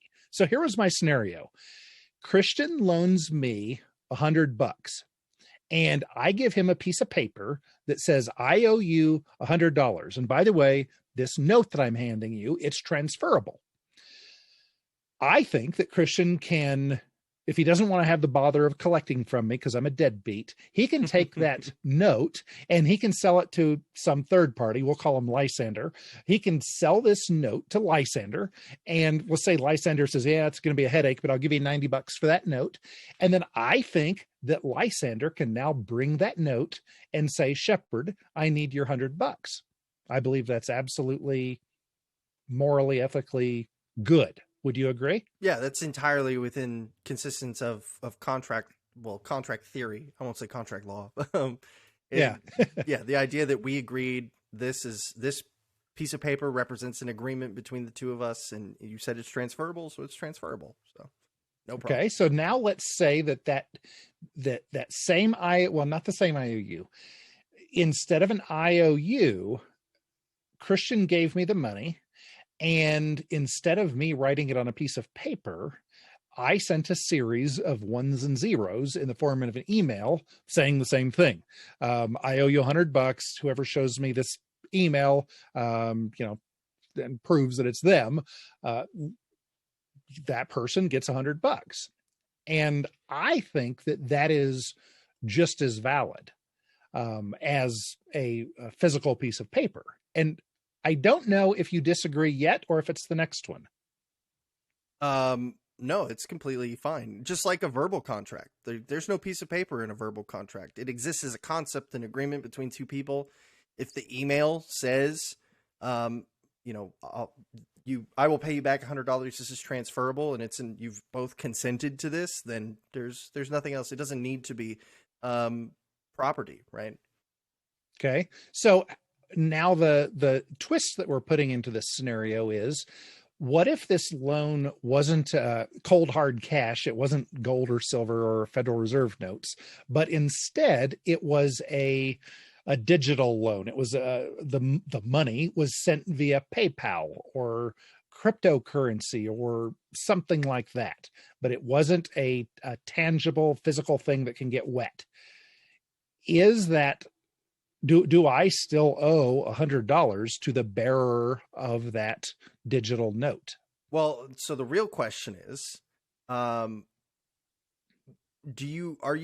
is the note for the value? Okay, so when you're making this saying you can have $100, do you want the value of $100, or do you want $101 bills or 10 tens, right? Because then we have to get really specific on if it's property. Now, if you say, I want a currency with the valuation of $100, it doesn't matter if it's PayPal or if it's hand money, because they all have the same value. They all have the same, there's a standardized value there. $100 is $100 is $100, right? It doesn't matter if it's digital or if it's physical. Now, is it property? I think that's an entirely different question. But you can transfer value holders. There's nothing saying you can't do that, as long as you both agree to it. I agree completely. So where would our point of difference be? So, I mean, where does the crypto come in that's a different thing? If we agree that it's a thing of value, or, yeah. Well, you didn't agree to that. No, I 100%. That is exactly what crypto is. Crypto is a value exchange. Just like digital money is a value exchange. PayPal is a value exchange. There is no bills that I'm putting into my computer that get digitized and spit out the other side of the computer. It is entirely I have put in work and I have been given this value number that I will now send to other people who want my value numbers, right? That's all I'm doing. And that's completely fine. There's nothing unethical with doing that. There's nothing unethical with a value-based system. It's completely within anybody's right to do or participate in one. Cryptocurrency, the biggest distinction between a dollar bill and cryptocurrency is, let's say, okay, you have a wallet. I'm trying to make this as simple as possible, just for the sake of clarity of argument, right? Let's say you have a wallet, right? It's a physical wallet. Let's say even that, like it's a barcode that you scan and it opens up your wallet, and it only exists on your barcode, and you have to make changes to your barcode if you want to make changes to your Bitcoin balance. So whenever you get a trade of Bitcoin, you have to scribble a new barcode that gives you the link, right? And you have a dollar bill, right? What is the difference between that barcode and the dollar bill? Because the barcode represents all of the value that's in that wallet, right? Can we agree to that? Yes. Okay, so let's say, and they're both worth a $1 US, right? That's the value of those two things. They're both worth $1 US, right? Now, if I take that $1 away from you, right, it's gone forever, right? Let's say I go to Mars, you never see me again, you'll never get that dollar back, right? If you have your barcode memorized and I erase your barcode that is valued at $1, because you could sell that barcode if you wanted to for the $1 that's in there, what have you lost? The $1 that I would have gotten from it, that I would have used that key to get. You've lost a barcode that has a value of that. Yes. Now, the value judgment is the part that hurts, right? If something isn't valuable, it doesn't matter if it gets stolen, right? If someone steals something from you that's a penny, then you're probably going to care a lot less than if they steal your car, right? Even though they're both property in this case, right? So I will make the argument that property must be scarce. Otherwise, there's no reason to have property rights to begin with. Because if there is no scarcity to the property, there is no incentive to protect the property. There's no reason to. Because if you can just recreate it, right? Like The Secret. Remember The Secret thing that we talked about? I'm going to come back to that. If you know the trade secret to Coca-Cola, it's worth God, so much money. I don't even want to know how much money that would be if like you were the sole person who knew it, right? And only you could put it in every time the machines had to be reset. And you were talking in your sleep and you said the formula one night, right? And that idea went to somebody else. Your idea, which is completely the same idea, it's an arrangement of property. Your brain is your property. The electrons and neurons inside of it that are being manipulated by all sorts of chemicals and hormones is an arrangement of the property that is your brain. And your computer hard drive works in not the exact same way, but in a very similar way, where it is a bunch of electrons and on-off positions that represent data. And especially like a normal solid state drive, not to get too technical, but this arrangement of property has no attributes that require it to be protected under property rights. And why that's important is because if you are to make those patterns into property in themselves outside of the hard drive. So if I smashed my hard drive on the ground and burnt it and all of the patterns that represented the data on it, or took my brain out and smashed it and all those patterns that went away forever, right? They were gone from the entire world. We could then say if they appeared somewhere else that those are still mine because I was the one who came up with the patterns if somebody else did it. Because it's my property. It's my pattern. So, like, let's say I'm just smashing 0 and 1 on my keyboard, right? And then, boom, Sheppard's wallet comes up on my screen, right? At what point did I steal from you? Or did I just get so lucky that I got the pattern and I got the access to your wallet? And it's like, wow, this is crazy. I can't believe I got Sheppard's wallet from smashing 0 and 1. It's a really abstract concept to explain. If you can replace it, if it is replicable, infinitely replicable, it isn't scarce and there's no reason to protect it. A value claim is an entirely subjective, emotional. Don't get me wrong. If someone took my crypto, I'd be very sad. I'd be very, very sad about it. I don't want people taking my crypto. But I can't, in good logical faith, say that it's property because it has no scarcity and there's no necessity for anything without scarcity to be property. Just because I'd argue that it is scarce. Okay, sure. We could. I'd like to start with that because I feel like that's probably where we have the biggest disagreement. So I would please explain why you believe it is scarce. Because, and this is very simplistic, but if I take my Bitcoin wallet with $1 worth of Bitcoin in it, I can take that down to the $1 soda vendor and I can get one soda for it. It is money. It is a medium of exchange, whether it's a tangible physical thing or not. That is only one. I can't take it down and get a soda and then go to the next place and get a soda and the next place and get a soda. I can only buy $1 worth of soda. So it's a very scarce thing. There's only $1 worth of value in there. Okay, so maybe this will help clarify something. Scarcity is a claim to the maximum potential of something, right? Like if we melted down all of the aluminum on planet Earth, how many bikes could we make? Could we make an infinite number of bikes if we melted down all the aluminum? No? Then it's a scarce resource, right? Comparatively, if we had, a hard drive with infinite capacity, you could replicate that series of digits for forever until the sun turned black and everything went cold and there was nothing to run the computer with anymore, right? You would have to create a physical object for that to be the case for bikes, right? You would have to make an infinite source of aluminum that just exists forever. Or an even better example is you can make 2 copies and delete one for forever. There's only like one copy ever existing, and you just copy that one and delete the other one and copy and delete and copy and delete. Those are all unique instances of the one thing. They're exact copies, and you can make as many of those as you want for forever. You can't do that with bikes. You can't melt down the slag. And there's losses. Some of it evaporates into the air, right? And at the end of the day, there's a limit on how many times you could do that. If you had a hard drive that was big enough, you could take infinity copies of this Bitcoin wallet, copy it, make another infinity of them, and then delete the other infinity and just copy that back over. And, I get that we're talking about numbers at this point that are just like so massive to think about. It's almost like, what does it mean to copy an infinity of something, right? But there's no law of the universe that says you couldn't do so if you had a processor fast enough, right?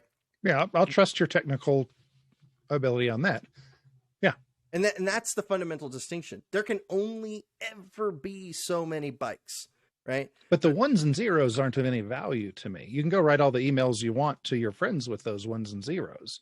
But the thing that I have, that thing that I and the world agrees, yep, that $1 worth of Bitcoin, that belongs to Sheppard. That thing is scarce. There's only one code that will get me a soda. Well, that's not necessarily true. There are lots of codes that could get you a soda. You just don't know them. There's my wallet. There's all sorts of other people's wallets that could get you that soda, but it may not be the one that says Sheppard at the bottom of it or something like that. If copy machines didn't have that cool technology they have that you can't copy on them, have you tried that, by the way? No, I've never tried that. Unbelievable. Put a 20 on your copier and try to print it, and it won't print. It reads what it is that you're printing, and it cuts it in half. So if that wasn't the case, if I had an old-fashioned printer and I could print currency, wouldn't that kind of be the argument? Oh no, I can print almost infinity if I get enough ink and paper of dollar bills. Wouldn't that argument fall down there? Well, the key word is the almost. You can print almost infinity. With a pattern, that is infinity. You could make a pattern infinitely. There is no input of resources required to make a pattern. And I know I did this the last time, but maybe it'll make more sense now. Like strumming a guitar, right? If I that's my guitar strum. It's mine now. I came up with it. Any of you who use it, I'm gonna sue you now, right?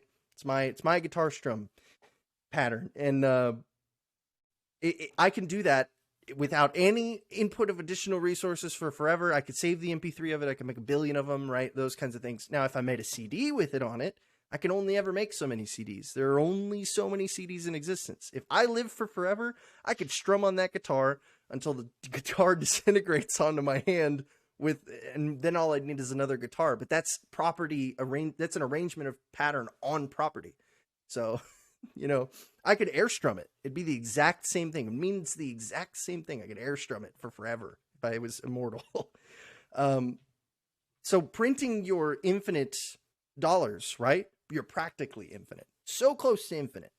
Like if we had infinity -1 pieces of paper, it still would be scarce. It would just be so unbelievably inconsequentially scarce that it would be valueless, right? It would be like dirt, which actually can be really expensive depending on where you get it. But I don't know if you've ever surfaced the lawn or anything. Yeah, I'm disagreeing even more strongly now. The more I think about it, yeah, I don't think that works. I'm struggling to come up with a way to say, like, I know, so I understand that you don't like the conclusion that it comes to, and you think that should be your dollar, right? But for the same reasons that intellectual property can't be property are the same reasons that anything digital can't be property. This podcast, this episode that we're doing right now, the second it becomes, its own file, or even right now, is not my property. It's just a state on my computer. It has value as well. Just because it's called a currency and it has a significantly more value than this episode will, doesn't make it any more my property. Just because, like, the same thing goes, and I know this is super controversial too, by that same logic, US dollars stored in a bank are not property. They're not. They're a value. It's just value points. It's like a video game. Like, you got a high score. It is the same level of property as a high score in Super Mario Brothers. And whichever number's bigger, that depends on your work or whatever. And I'm not advocating for value theft. I just think it's really important to understand the distinction. I'd agree to live in a place that says, hey, you can't take people's Bitcoin. It sounds pretty good to me. I don't want people taking my Bitcoin. I don't want to take anybody else's Bitcoin. But the ethics the actual justification, the logic behind it. I do want to say while we're on this topic, a lot of people say there can only ever be so many Bitcoin because it won't work on the blockchain if you make like duplicates, right? So if I copied your wallet, it would be essentially worthless, right? But again, that's a value claim, not a claim to the status of property. It just means that the blockchain won't accept it, so it's not worth $1 if I copy your bit, or even if let's say I take it and I tweak the numbers, right? I get really close and I transfer it over and I tweak some numbers to make it my own unique Bitcoin. Well, it hasn't been identified by the blockchain, so it's valueless. It is worthless, essentially. But that doesn't change whether or not it's property.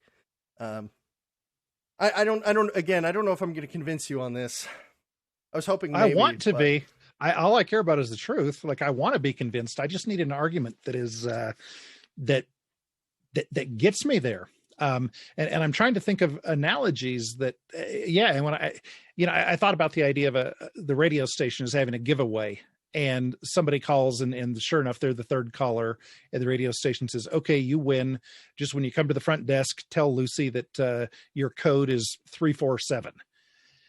Well, 347 is just an idea. You can't own those numbers individually or in that order. However, if somebody was eavesdropping and heard those numbers, and they took those numbers down to the radio station and they said, hey, I'm here to get my winnings, numbers 347. That is, in my opinion, that's theft. Now, those numbers aren't property, but it's error, maybe not theft, it's fraud. And so fraud is a form of theft, as far as I can understand or tell. There's a verbal contract there, though. Oh, congratulations, you won. You get this amount of money. Here's, here's the code or whatever. That's what the blockchain says. Well, the blockchain, but what is the blockchain? Can you make a contract with the blockchain? It's not a being. I mean, when you make a contract with somebody, like you and I can make a contract right now, like, hey, PayPal me $5 for a funny picture of or whatever. And that's, we can make a verbal contract like that, right? But like, if I go up to the Bitcoin blockchain and I'm like, hey, I'd like, I don't know, to get you to sign my mug for $5. Like, it can't like consent to a contract. It is programmed to compute math. Like, that's all it does. That is the blockchain, right? It's not a sentient being by which it can consent to contracts. I will admit that it's pretty scarily close, and maybe one day there will be an AI that can validate contracts of exchange ethically. That is definitely a possibility if it gets smart enough, which is a scary thing to think about. But the blockchain isn't sentient. There's no contract there. Now, you could say if we wanted to exchange Bitcoin, you have to do, sorry, I bumped my mic. You have to do so through the blockchain, right? But that's a contract between us. And so if I don't come up on my end of the deal, that's not the blockchain by any means. The blockchain just makes sure that you followed the rules of the blockchain. That's it. Right. And so if you use the blockchain, you're agreeing to those rules. Yeah. And so that is the contract then, that you, a user who I've never met and who I don't know who you are, but by virtue of you saying, I'm using this system that has this set of rules that Satoshi or whoever came up with, these are the rules of the game, and that dollar is 100% yours, Sheppard, and everybody agrees. Well, I don't know if it's the same as a contract, though. I think that's like saying like gravity's a contract with reality. Like it's the way it is. It was designed this way. There's no negotiating, right? There's no way it could be anything else. Like if it's going to be on the blockchain, it has to follow the rules of the blockchain because it's the blockchain, right? The apple will fall because gravity makes it, because gravity is a force of nature. It just is the way it is. It's not like gravity convinces, hey, apple, you got to fall now. There's no engagement between these two entities or anything. But I could see how it would definitely look like that. But I don't think that qualifies as a contract. That's just the rules of a system. Okay. So in the rules of the system, just as the rules of the radio station system, the rules are, we have one winner. It's a third caller. And that third caller was given a a token or a number, a secret number of 347. I can't believe I remembered that. Give it the secret token of 347 to come down and give it. And so the rules, the understood rules, and I want to be careful here, and I'm not saying, I don't want to say the radio station's social contract or Bitcoin's a social contract, because I don't believe in those, but the understood rules of that system are that even if they're not all written out clearly, one person wins, third caller is the winner. This is your thing that shows that you are that person. And in essence, I know it's not a human being, but in essence, Bitcoin says, we all agree, Sheppard, you have $1. A bunch of people confirmed it. You have $1 worth of value in there. It's maybe not property, but you have $1 worth of value in there. And that's mine. It's scarce. You can only get that once. It's your accounts, right? Like it's your keys that validate it. Those keys are the validation. Whoever holds the keys is the valid holder of that value, right? And so if they're the physical, they're the possessor of the value, yes. They maybe aren't the rightful owner. Well, if you sneak down to the radio station, you possess the prize, but you don't really own it. It still belongs to the winner. Yes, I think, but again, I think there's a bit of a difference here, because when the blockchain is looking at who we're going to transfer this to, it says, oh, we're going to the account with this address with these keys, right? Or, you have your private and public keys and everything like that. And it's a really complicated system, but it looks at those keys and it says, okay, I'm going to go where those keys are. And if those keys are somewhere else, it doesn't care if you hold the keys or I hold the keys. The system's indifferent. It just goes where it was told to. Now, I could see an argument where you could say like, oh, well, those keys are like a personal identifier for me. They're analogous to me. But I think that's the same as your house keys. And I can make a copy of your house keys. I can't go inside of your house, but I could go into a perfect recreation of your house. If I made your house exactly the same down the street and with the same lock, I could go inside of that house if it was mine, and if see, the issue is that we're talking about systems that are connected here, right? So but if your furniture existed in I'm going off the rails here, but in a quantum superposition between both this copy house and the other house, who owns the property? I don't know. I mean, maybe we're losing sight of the forest and all the trees, or maybe I am. Because I'm not going to steal your Bitcoin, but could you shoot someone for taking your Bitcoin? That's the answer that I want to know. And I don't know if you can. I think that you can. I don't know that I would just over a theft, but yeah, I think that's kind of, and I don't know where the line is though, because if I think about your business, you own Ford Motor Company, and I'm able to randomly guess your password to get into Twitter. And I say something horribly offensive, pretending to be you, or basically say, here at Ford, we blah, blah, blah. And it causes stock to go down. Nobody buys cars. So you say something ridiculous, like white people shouldn't feel guilty, or something crazy like that. I don't know that it's a shootable offense. That's not a physical thing that somebody did. But it would seem that maybe a good ethical system would have safeguards for that, or is that just another preference? Could another person say a good ethical system would have safeguards to make sure I get ice cream? I'm not gonna lie, it kind of sounds like a curse of the wants. So let's similar example, but I think I mean, I haven't really thought too much about expanding this outwards into other directions, but maybe that could be helpful for anybody listening. But if you took, okay, so let's say your neighbor has a house, you have a house, and your neighbor decides to put up a cross and burn it and write a bunch of racial slurs and pejoratives all over his home, and it causes your property values to go down. Can you do something about that? My answer is no, because value is a subjective term that exists between two people, and you can be really salty that your property values went down because you have a horrible, bigoted neighbor, but that's not justification for you to go in, tear down his property or something like that.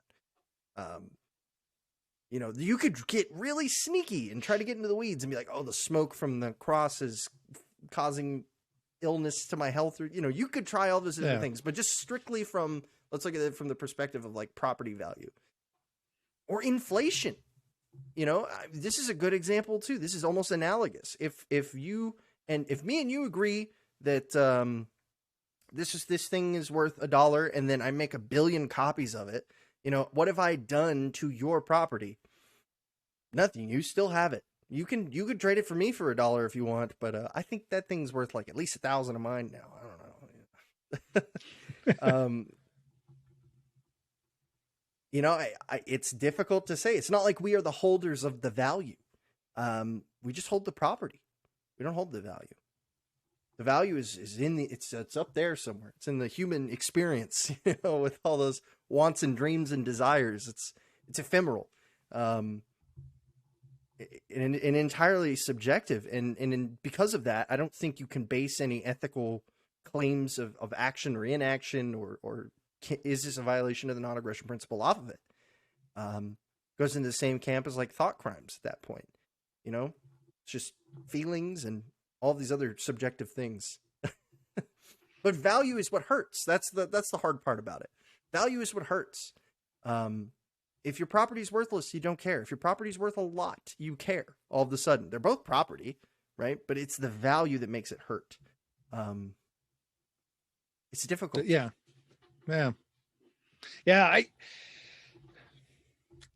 When I think about things of different value, the thing that you and I would both agree is worth $1 value. The one soda pop is $1 worth of value. And if somebody came up and took that soda pop from me, the ethical system that you adhere to, that you have studied, is that person who has stolen the soda pop is now no longer, they're outside of the realm of rights. They can be shot. They can be 20 years later. If I haven't forgiven them, I can hunt them down and torture them. I can waterboard them for months on end over that soda pop. It's extremely unfortunate, but yes, it's state. Whereas if I have $100 million worth of Bitcoin and somebody comes up and takes all of that value, nope, I can't so much as give them a noogie. I can understand 100% why you would want it to be that way, but I can't, in good, honest intellectual faith, say that it is that way. It sucks. Perhaps... It really sucks. For the same reason that it sucks that you could torture someone 20 years later for stealing your grape soda, it sucks that someone could take your keys and copy or steal or replace or erase or whatever your Bitcoin. They suck. That sucks. It really does. I wish it wasn't that way. Maybe that's like a little concession. Like I wish Bitcoin was property. It took me a long time for me to accept that Bitcoin wasn't property. Yeah, I don't think we're looking for emotions, though. Like, I don't think either of us want the other to. We're looking for what's a good system that works for humanity, and I would argue that system isn't a very good one. And if that is, if you don't get to pick systems, if there is kind of like religion, there is only one and only true religion, as the theists would say, or as many of them would say, then. Is that a thing? Well, it's not even my opinion. It's how it is. I've heard a lot of people say that about politics or religion or whatever. So I guess that's what, and maybe it's just because I'm guessing it's because I haven't studied enough. I haven't read enough to be able to understand and I know that sounds condescending toward myself, but to be able to understand the one and only true ethical system. I think it's not like this is an intuitive thing either, right?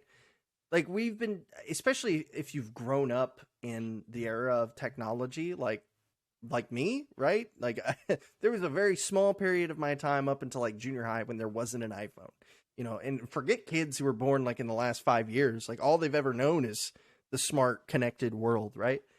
And, for them, like it's basically indistinguishable from real property. And I think, again, in like the pragmatic sense, I think I think crypto's great. I love crypto. I own lots of it. But I'm super, super serious about my wallet safety because and I'll be honest, I've never had someone I've talked about crypto and why I believe it is in property before, but usually after the explanation that like, okay, well, these things are patterns and they can be infinitely replicated, then usually that's satisfactory. So I've never really had to go beyond that, because that is the primary justification, is that property is property because it is scarce. And not pseudo scarce as in it doesn't exist in infinite yet. It's that it cannot. There is a finite capacity. There can only ever be so many fake wood mugs, you know? But that's where we disagree is on the thing. Scarcity. Yeah. Yeah. Which I think is interesting. I think the number, you can come up with a bar graph or barcode or whatever it is. You can make a billion of those, but there's only one prize at the radio station. And if you use that, which you're welcome to make it, you're welcome to have my keys, but you're not welcome to use them to take that thing that the system, and I agree, is something, a thing that I can go buy a soda with. So is the prize at the radio station cash, or is it a PayPal deposit? Because that'd be a fun point of distinction. Because if it was cash, you could say like, okay, well, this person now has physical property that the contract says they weren't supposed to have. And again, there's the whole, let's just skip the contract thing. Let's say, let's just start there. I mean, that could be an interesting point. I haven't gone through it yet, but is there a distinction if you were to collect the prize? Yeah. And what if the prize was $1 worth of Bitcoin? I mean, that would kind of bring it to a full circle. But if the prize was what if the prize was the wolf whistle?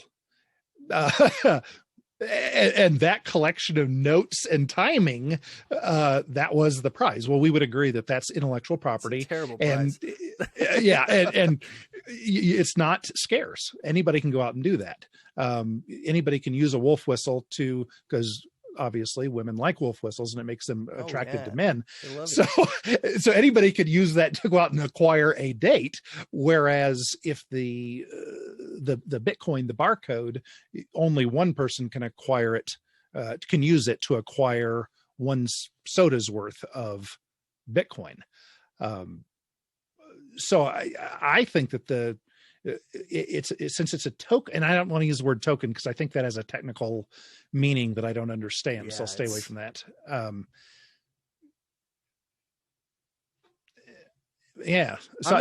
think I don't think it's necessary to get super nitpicky on like the details of crypto. I know a lot of people like to push up their glasses and be like, well, actually, there can only ever be 28 million Bitcoins and blah, blah, blah. And it's like, yes, in the ecosystem that exists there, yes, there can only ever be mined 28 million, or I think it's 28 million.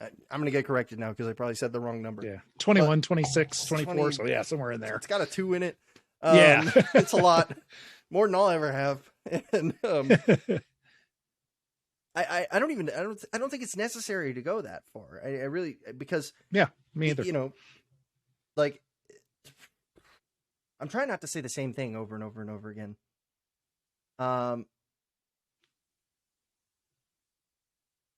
Okay, so let me make up a scenario that maybe detaches this a little bit. But let's say if I copied your wallet, right? But gave it a unique address, and for some reason that worked, right? I changed 1 at the end, but everything else was the same, right? It had the same value, right? It was a perfect copy, except for instead of your address ending in 01, I put it to 02, right? So I made a unique address for the same wallet. And even though I've done nothing to earn it, I've exchanged it from nobody, but it's a perfect copy of yours. Have I taken anything from you? Not unless you take the Bitcoin out. But if it leaves my wallet, it doesn't also leave your wallet. It's just a copy of it. Is that okay? If Bitcoin can be created that way, my understanding is that it can't. It can't. But I'm just trying to get to the so they made these systems in the ecosystem to replicate scarcity, right? Like you can't make a copy. Otherwise, everybody would just make a billion copies of them, like governments do with money, But if you could, right, like even in paper money, right, like if I took your paper dollar and I copied it and made a perfect copy with my replicator that made 2 paper dollars now, and I gave you your paper dollar back, has anyone lost anything, right? If we skip inflation, then no. But does inflation matter? Because that's a value claim. Your paper dollar is now worth half as much. What does that mean about your piece of property? Your piece of property is still there. It's still completely fine. It's the exact same it was before I made the exact copy of it. Yeah. I don't think I'm convinced that changes in value are analogous to changes in property or the state of the property or some kind of aggression against you. I know we're kind of at like 2 different points of disagreement, but neither of us can bridge the gap. So I'm trying so hard. Oh, I have been trying so hard for the last, 2-3 weeks. Yeah. I've been trying so hard. I don't know how to, because I find myself doing the same thing. I'm giving the same example. And I love that we're not tied to our ideas. We're like, hey, I hope I'm wrong. I hope there's a better idea out there than the one that I have. We're both open to that, but I just don't know what else either of us can say until we've had another week or 2 to stew on it and come up with our master plan. Yeah. I mean, if you could come up with another argument, I'm all ears. Because yeah, same here. I would love for my crypto to be property and me to be able to defend it like it's property. Because I have too much money in crypto for it to not be property. But I don't know if that's dumb or what, but that's the path I've chosen to take. But oh man. But yeah, I mean, I will go ahead. Concede isn't the right word, but I am sorry that I couldn't come up with better arguments. Because I feel like I'm missing something. Like, I feel like I'm so close. Like I'm just right around the corner. Too. Yeah, exactly. And I can't come up with a thing that will make the convincing argument. Yeah. Yeah. Well, maybe there's somebody listening to this that is I don't mean to like put somebody down, but if you've been listening to us talk about this nerdy stuff for this long, you're our people. But maybe you can leave some comments and help us work this out. And please don't regurgitate the same thing that we've each said a bunch of times. But if you have a fresh new idea that can help us get more clarity on this, I think we'd both love to just find truth. Yeah. Like a unique perspective. I think that would be useful because I don't know how many more ways I can. Yeah, maybe the only other thing I could think of that's a fun exercise but we won't be doing this today's chat. So don't even start getting, but is that I've done this before in the past. That's helped actually someone else come around, which it worked in my favor that time, but I don't know if it would this time or not, but is that you argue the other person's position as like earnestly as you can. I don't want to be wrong. Yeah. And so like I would argue that like it is property and you would argue that it isn't. And then eventually one of us would come up with like the logical, like, oh crap. Like in order to be right in this argument, I have to prove myself wrong. You know? Yeah. I love that. Let's do it sometime. So we'll have, or maybe we'll come up with a good solution in the meantime. That'd be great. Exactly. Yeah. But I think, I mean, we've been going for, honestly, I didn't expect us to go this long, but that was some good conversation. This was a fun brain workout, wasn't it? Yeah.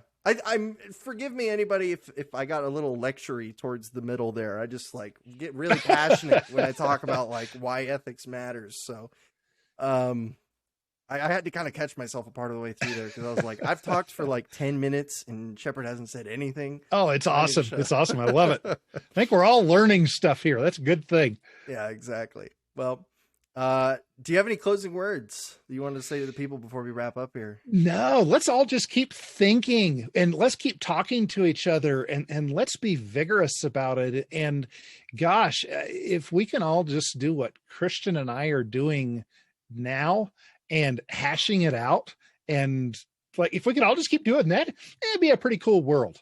The world would be a much better place. No doubt about it. I had tons of fun. Honestly, that was so great. We went into all sorts of different directions, and I definitely got lots of fun out of that. And same here. For everybody in the chat, for anybody who missed the introductions, Sheppard the Voluntaryist, make sure you guys go check him out. on Sheppard Thinks on YouTube. Do you have, I'm sorry, I should have looked this up earlier, but do you have any other like Odyssey accounts or anything like that? Yes. So I would actually say anything that you see on YouTube, please copy and paste that title into odyssey.com. That's ODYSEE. And I would actually suggest you do that with all kinds of content. Anything that you find, you come across, don't Google it, DuckDuckGo it using the Brave browser. And when you want to watch a video on something, go into Odyssey. And for those of you listening that are business people, this thing just might work out. And it's a pretty open area. So if you want to dominate your space and go in and do 100 videos on how to groom a cat, this is like the beginning of YouTube. You can go own Odyssey if you want to. Maybe it'll never get huge, but it might. It might. It reasonably could. It's got all the features it needs. And it's decentralized. Yes. Who could have thought? Who could have thought? What a time to be alive. I couldn't have planned that. Yeah, exactly. All right. Well, for those of you who've been listening on the live show, I appreciate you so much for being here. I'm sorry that I couldn't get to your comments very much as we were enthralled in conversation, but it seemed like you guys were just enjoying along with us for the most part of it. If you guys like the show, make sure you check out our social medias. I'd prefer it if you reached out on Float, but I know none of you guys use that for some reason. So you can go to the other Zuck books and all those other things, but I don't check those as often. So that's on you guys. We have YouTube, obviously. Don't use that. Podcasts are fine. They seem to be pretty chill. So you can go look at any of the podcast distributors. And we also have an Odyssey as well. So that's all I have. Thanks again for everybody coming out. Sheppard, it was an amazing conversation. We will have to do this again at some point, maybe with a different set of topics. Sounds great. Let's do it. Yeah. Thank you. Good. All right. That's it. Everybody, take it easy.